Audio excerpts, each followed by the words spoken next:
Los misioneros claretianos de América, MICLA, y la Escuela Bíblica Claretiana de los Estados Unidos y Canadá presentan ¿Sabías tú qué?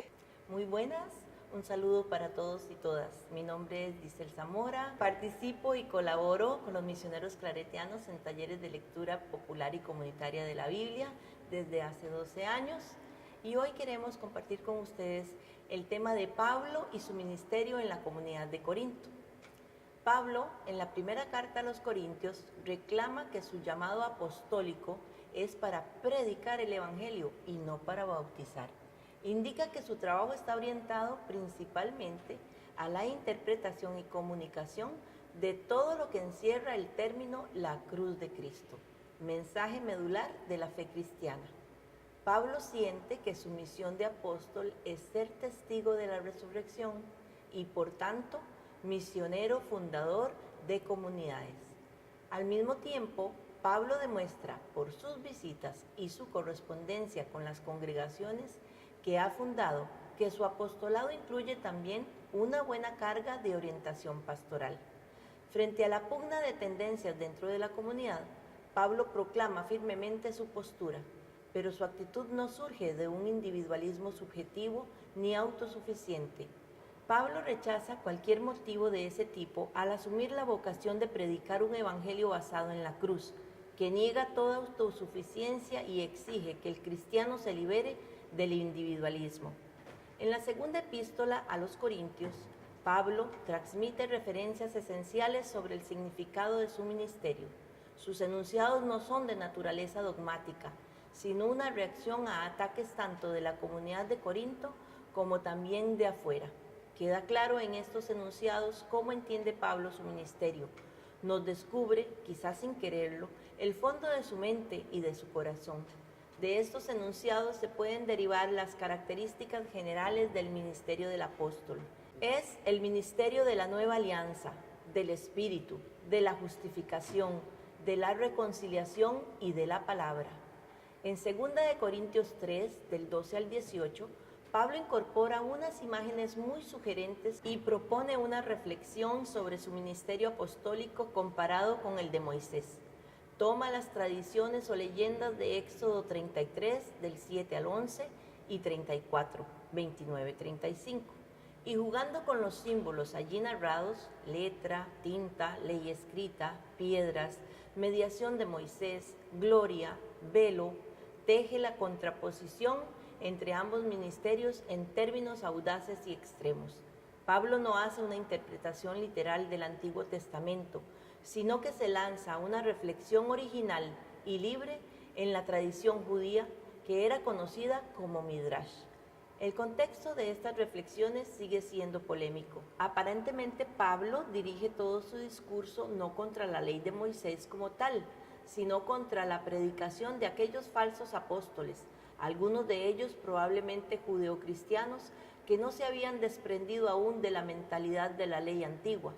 En realidad manipulaban a Moisés y del prestigio y la gloria con que revestían su actividad misionera. En otras palabras, no habían comprendido la novedad del Evangelio y por tanto negociaban con la palabra, la distorsionaban y acallaban su mensaje. El ministerio del apóstol es tan absolutamente nuevo y todo lo demás tan relativo que no duda en llamar a todo lo anterior el ministerio de Moisés y sobre todo el de los supuestos misioneros que pretenden imitar a Moisés, ministerio que lleva a la muerte.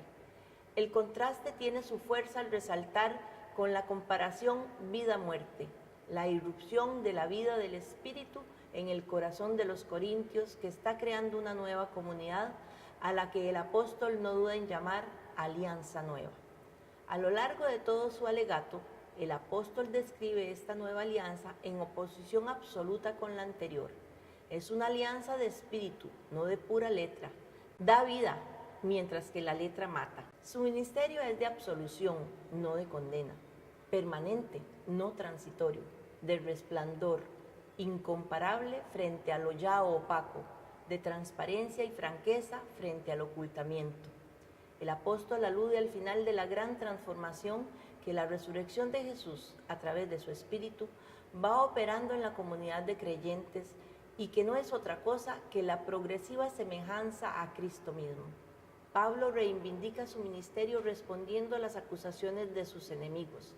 Dice que el ministerio es puro don y por ello impone responsabilidad. Pablo, que apelaba antes al juicio de su propia conciencia, se somete ahora al juicio de la conciencia de los otros. 2 Corintios 1:12. Pero en la presencia de Dios, es decir, pidiendo honestidad en los razonamientos. Ni la codicia, la adulación, la hipocresía o la adulteración de la palabra, de todo esto lo acusaban, forman parte de su proceder como apóstol. Se le podría objetar si el mensaje es tan valioso y el que lo transmite tan sincero. ¿Cómo se explica que tantos lo rechacen? No solo judíos, sino también paganos. Y Pablo responde que no está encubierto el mensaje, sino que muchos se niegan a creer voluntariamente. Son aquellos a quienes por su incredulidad el Dios de este mundo les ha cegado la mente para que no les amanezca la claridad de la gloriosa buena noticia de Cristo. Pablo sigue su defensa afirmando que él no se anuncia a sí mismo, sino a Cristo, y que su ministerio es de servicio llevado a cabo en la humildad, en la pobreza y en el sufrimiento. Es un ministerio sin brillo ni prestigio humano. Sin embargo, es precisamente en esta oscuridad donde aparece y se experimenta la gloria de Dios que resplandece en el rostro de Jesús. ¿Será que Pablo está recordando su camino a Damasco cuando la luz de Cristo brilló en las tinieblas de su ceguera? ¿Está defendiendo su compromiso evangelizador llevado a cabo en la oscuridad de la humildad y la pobreza donde brilla la luz de Cristo? Este es el ministerio que Pablo defiende ante sus detractores. Pablo continúa con la comparación entre los bienes futuros y presentes, recordando la vida en tiendas de campaña de los israelitas durante su travesía del desierto. Aplica la imagen a nuestro cuerpo mortal que es como una tienda que se monta y se desmonta, en contraste con las casas permanentes que se encuentran en la tierra prometida, construidas por Dios, en alusión a la resurrección. La vida del cristiano en este mundo transcurre en esta tensión escatológica entre lo provisional que experimentamos y lo permanente que nos espera.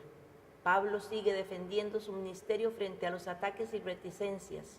Sus enemigos le achacaban ser un visionario y un exaltado. Tal vez pretendían socavar su autoridad como apóstol.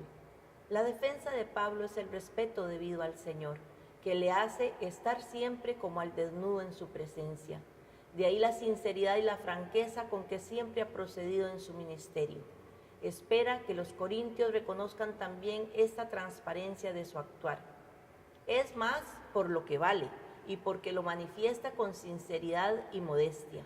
Los corintios deberían estar orgullosos de su apóstol y enfrentarse con sus adversarios.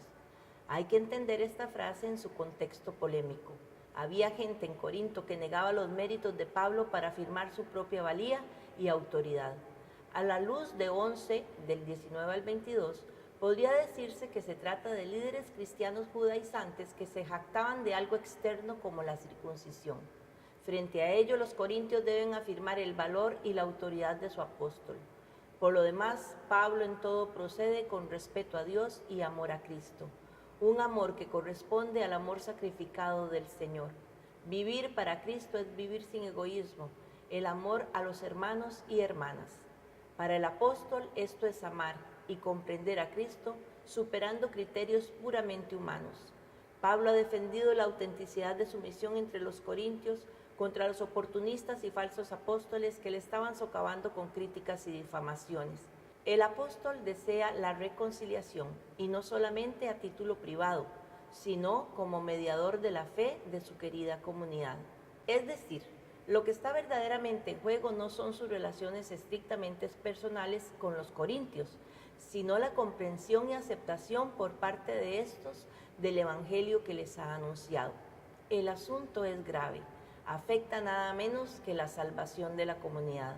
¿Cómo podrán reconciliarse con Dios sin que esta reconciliación pase por la reconciliación con el enviado y con el embajador de Cristo, cuyo servicio es justamente el ministerio de la reconciliación? La lógica de Pablo es aplastante. El apóstol comienza señalando la consecuencia fundamental para el cristiano de la muerte y resurrección de Cristo, la creación de una nueva humanidad integrada por criaturas nuevas. Este paso de lo antiguo a lo nuevo es concebido por Pablo como una reconciliación radical con Dios que afecta no solamente a las conductas individuales antiguas, sino que está inaugurando la fase definitiva de la salvación. Es la vuelta del destierro a un cielo nuevo y a una tierra nueva. Pablo vuelve a interpelar a su querida comunidad a que se convierta y lo hace como colaborador de Dios en este ministerio de reconciliación. No habla en abstracto. El contexto de su nueva exhortación es siempre el mismo. Si los corintios le rechazan como apóstol, están rechazando no solo su persona, sino también el evangelio que él anuncia. De ahí la insistencia pesada del apóstol en defender su conducta misionera. Es impresionante la importancia que da Pablo a que el mensajero se identifique con el mensaje. No hace sino imitar a su Señor, el testigo fiel, cuya persona misma era el evangelio. Así pues, más que autodefensa de su ministerio, Pablo nos va a dar un retrato de lo que debe ser un servidor del evangelio. Nos va a mostrar el evangelio en acción. Si el evangelio de Pablo es Cristo y Cristo crucificado, el mensajero y ministro del evangelio no puede ser sino un crucificado también. Así es como Dios capacita y acredita a su ministro. Esto es lo que los corintios no acababan de comprender y esto es lo que quiere hacerles entender con la larga alusión a sus tribulaciones, tristezas, penurias, cárceles, pobreza, etc.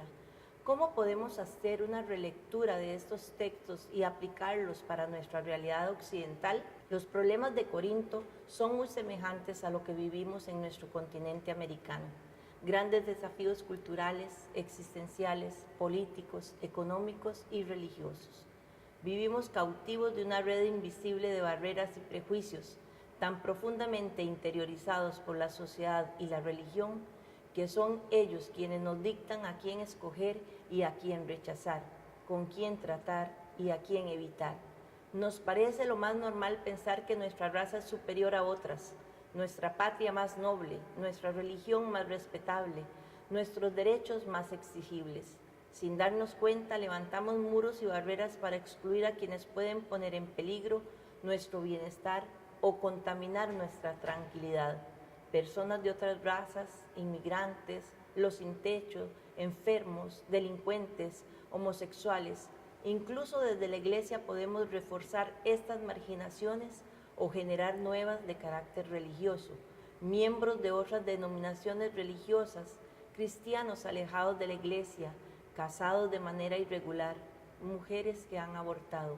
Seguir a Jesús es comprometerse en este movimiento de compasión, respeto, solidaridad, fraternidad, igualdad, justicia y sobre todo amor, que Él puso en marcha para introducir en la historia humana un amor no excluyente, que vaya eliminando barreras de carácter social, religioso, cultural, económico, de género, y nos lleve a relacionarnos de una manera diferente, generando nuevas relaciones más humanas e inclusivas, como lo hace Pablo en sus cartas a su querida comunidad de Corinto.